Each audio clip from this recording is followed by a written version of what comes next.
Episode 5 की starting होती है रीतो से। रीतो अभी भी एमके वायरस की वैक्सीन खोजने में लगा हुआ है, लेकिन अभी फिलहाल उसके हाथ कुछ भी नहीं लगा है जिससे कि वो वैक्सीन बना सके। फिर रीतो सोचता है कि जो मैंने मीरा से वादा किया था, क्या मुझे वो वादा निभाने की जरूरत है। फिर जब भी उसके रूम में एक हाफ नेकेड लड़की घुस आती है और वो रीतो से सीधा टकरा कर गिर जाती है और उसके पूरे के पूरे संतरे हमारे रीतो को दिख जाते हैं और वो लड़की फिर वहां से चिल्लाती हुई भाग जाती है कि ये एक आदमी है।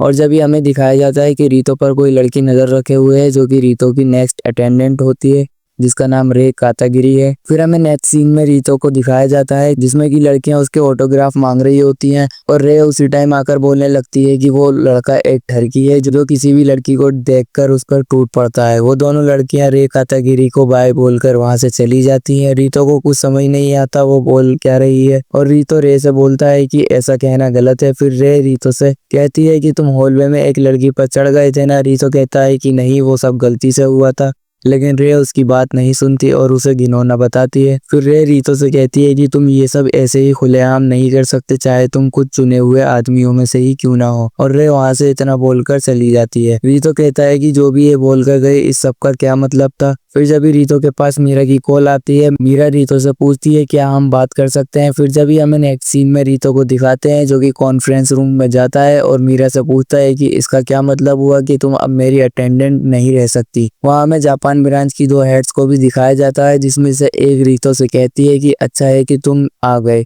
मैं तुम्हें पहचान कराती हूँ। और फिर हमें रे कातागिरी और उसी लड़की को दिखाया जाता है जो कि रीतो से पहले टकराई थी और इसका नाम क्रोधा मारिया है और ये दोनों रीतो की न्यू अटेंडेंट होती हैं। रीतो उस हेड से पूछता है कि यहाँ चल क्या रहा है, तो वो उसे बताती है कि अब तुम दुनिया भर में फेमस हो और बाकी नंबर्स की तुलना में भी यूनिक पोजीशन पर हो, इसलिए हम तुम्हें एक से ज्यादा अटेंडेंट दे रहे हैं। ऐसा कोई नियम नहीं है कि तुम्हारे पास एक ही हो। वो बताती है कि क्रोधा मारिया एक रिसर्चर है, हमारी जो टेक्नोलॉजी की डायरेक्टर है, उन्हें इस पर बहुत भरोसा है, ये तुम्हारी वैक्सीन बनाने के काम में काफी मदद करेगी। कातागिरी रे का काम है तुम्हारी सभी जरूरतमंदों चीजों का ध्यान रखना और तुम्हें हर तरीके के खतरों से सेफ रखना।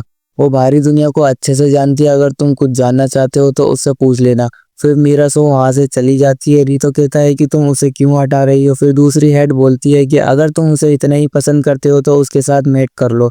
रीतो गुस्से में बोलता है कि मैं नहीं करूंगा। फिर रीतो को बताया जाता है कि जैसे ही पेपर वर्क खत्म हो जाएंगे मीरा तुम्हारी अटेंडेंट नहीं रहेगी, पर वो अभी भी एक मैटिंग कैंडिडेट के तौर पर तुम्हारे साथ रह सकती है। इतना बोलकर वो दोनों हेड्स वहां से चली जाती हैं। फिर रे कातागिरी रीतो से कहती है कि ये तुम्हारी गलती है कि उसे ये काम छोड़ना पड़ा। उसका सबसे इम्पोर्टेंट मिशन ये था कि वो तुमसे सबसे ज्यादा मैटिंग करवाए और वो तुम्हारी वजह से अपना मिशन पूरा नहीं कर पाए, इसलिए उसे अपनी जॉब छोड़नी पड़ी। अगर तुम्हें ये पसंद नहीं है तो तुम किसी के साथ मैट क्यों नहीं करते, और मैं तुम्हें जब ही रिसर्च करने की परमिशन दूंगी जब तुम किसी लड़की के साथ मैट करोगे, वरना तुम्हारी सारी आजादियों पर रोक टोक लगा दी जाएगी। रीतो कहता है कि ये बिल्कुल भी सही नहीं है। फिर हमें मीरा को दिखाया जाता है जो कि हॉलवे में से जा रही होती है। जब रे कातागिरी उसे पीछे से आवाज लगाती है और वो मीरा से कहती है काफी समय बाद हम मिले हैं। असल में ये दोनों एक दूसरे को पहले से ही जानते हैं। रे मीरा से कहती है कि तुम्हारा वजन पहले से काफी कम हो गया है। मीरा कहती है कि रीतो मिजुआरा सामा का ख्याल रखना। रे कहती है कि तुम्हें उस जैसे आदमी के बारे में चिंता करने की बिल्कुल भी जरूरत नहीं है, वो सिर्फ एक बेकार इंसान है जो औरतों को एक टूल की तरह देखता है। मीरा को गुस्सा आ जाता है और वो कहती है कि वो बिल्कुल भी वैसे नहीं है और वहां से गुड बाय बोलकर चली जाती है। फिर हमें नेक्स्ट सीन में ट्रेन में सुई, क्रोधा, रीतो और रे को दिखाया जाता है जो कि किमोनो सिटी जा रहे होते हैं हॉट स्प्रिंग में।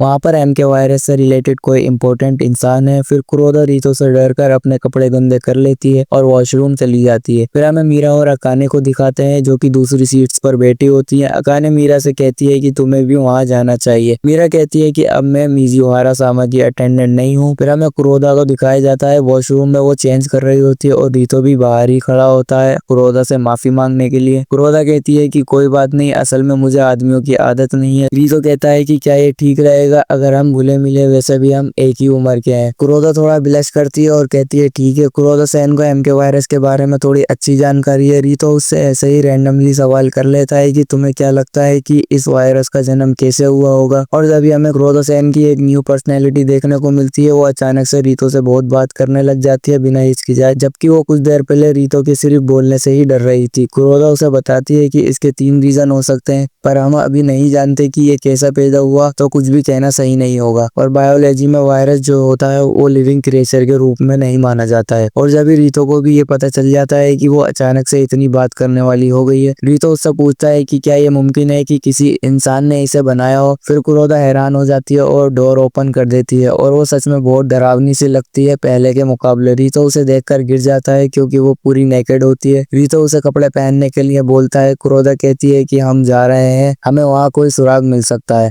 किमोनो सिटी में वो जगह है जहाँ पर एमके वायरस का पहला शिकार पाया गया था। फिर हमें सबको एक होटल में दिखाते हैं। सुई उस रूम को देखकर काफी खुश हो जाती है और कहती है कि ये तो काफी बड़ा है और नदी भी बहुत बड़ी है। सुई कहती है चलो पिंग पोंग खेलते हैं। फिर कुरोदा कहती है ये सब छोड़ो, चलो हॉट स्प्रिंग में छलांग मारने चलते हैं। फिर वो सब पिलो फाइट करने लगता है। फिर हमें रीतो को हॉट स्प्रिंग में नहाते हुए दिखाते हैं, बट वो एक होलोग्राफिक बात होता है। फिर वहाँ सारी लड़कियां भी नहाने के लिए आ जाती हैं। फुल हैरेम वाला सीन। रीतो कहता है तुम सब यहाँ पर क्यों हो? अकाने कहती है कभी कभी साथ में नहाना भी अच्छा होता है। और फिर वो सब नहाने के लिए बात में चली जाती हैं रीतो के साथ। फिर वहां से रीतो शर्मा कर जाने लगता है, लेकिन अकाने उसका हाथ पकड़कर उसे वहीं रोक लेती है ताकि वो रीतो की पीठ साफ कर सके। लेकिन रीतो कहता है कि वो मैं खुद कर सकता हूँ। तो अकाने कहती है तो चलो तुम हमारी पीठ साफ कर दो। रीतो सुइसेन की पीठ साफ करता है, एक एक करके वो सबकी पीठ धो देता है। फिर लास्ट में अकाने बचती है इस एनिमे की हमारी सबसे ठरकी फीमेल। और रीतो से कहती है कि क्या तुम मेरी स्किन अपने हाथों से धो सकते हो? ऐसे करते करते वो रीतो से अपनी पूरी बॉडी धुलवा लेती है। उसके बाद हमारी ठरकी अकाने उसका हाथ अपने एक प्यारे से होल में डालने का ट्राई करती है, लेकिन जब भी रीतो वहां से बुलेट ट्रेन की स्पीड से भाग लेता है। फिर हमें एक सीन में कुरोदा रे और रीतो को दिखाते हैं जो कि हॉस्पिटल में उस इंसान की वाइफ से मिलना है जो एमके वायरस का पहला शिकार हुआ था। लेकिन ये दादी काफी ज्यादा रूड होती है और ढंग से बात भी नहीं करती। वो कहती है जो मुझे पता था मैं तुम्हें पहले ही बता चुकी हूँ और मेरे पति वापस नहीं आने वाले, चाहे तुम उसका इलाज भी ढूंढ लो। रे उनसे कुछ जानकारी निकालने की कोशिश करती है, बट वो उन्हें कुछ भी बताने को राजी नहीं होती है। वो उन तीनों को वहां से भगा देती है। फिर हमें रीतो, कुरोदा और रे को दिखाते हैं जो हॉलवे में से जा रहे होते हैं आपस में एमके वायरस के ऊपर बात करते हुए। जब भी हमें दोबारा से उसी लेडी का सीन दिखाया जाता है जो कि वीडियो कॉल पर एरिसा से बात कर रही होती है और एरिसा से कहती है तुम उससे मिलती क्यों नहीं हो? एरिसा काफी परेशान लग रही होती है। फिर रीतो और रे सुबह दोबारा उन्हीं लेडी के पास चले जाते हैं। रीतो कहता है कि अगर हमें पता चल जाए कि आपके पति वायरस का शिकार होने से पहले क्या कर रहे थे तो हमें शायद पता चल सकता है कि ये वायरस कहाँ से आया है। लेकिन वो रीतो का एक टेस्ट लेती हैं और कहती हैं कि तुम्हें इलाज ढूंढना बंद कर देना चाहिए और बच्चे पैदा करना शुरू कर देना चाहिए। रे उन्हें बताती है कि मिजुआरा ने अभी तक किसी के साथ भी मैटिंग नहीं की है। फिर वो कहती है कि तुम बाकी के फालतू लोग जा सकते हो। फिर रीतो और वो लेडी अकेले में बात करते हैं और वो रीतो से कहती है कि मेरी समझ नहीं आया तुमने अभी तक किसी के साथ मैटिंग क्यों नहीं की? रीतो कहता है मैं उस तरह का इंसान नहीं हूँ जो रिसर्च के दौरान लड़कियों के साथ मजे करे और एक लड़की है जिससे मैं प्यार करता हूँ। फिर वो लेडी एक हल्की सी स्माइल के साथ रीतो से कहती है कि हमारी बात पूरी हुई। नेक्स्ट सीन में हमें फिर रीतो को नहाते हुए दिखाया जाता है, लेकिन वो अब की बार एक एयर बाथ में होता है जो कि बिल्कुल असली है और सुई भी वहीं होती है। रीतो को यहाँ लाने वाली सुई होती है। जब भी वहाँ कुछ लड़कियां आ जाती हैं सुई कहती है कि रीतो सामा जल्दी से कहीं छुप जाइए। रीतो एक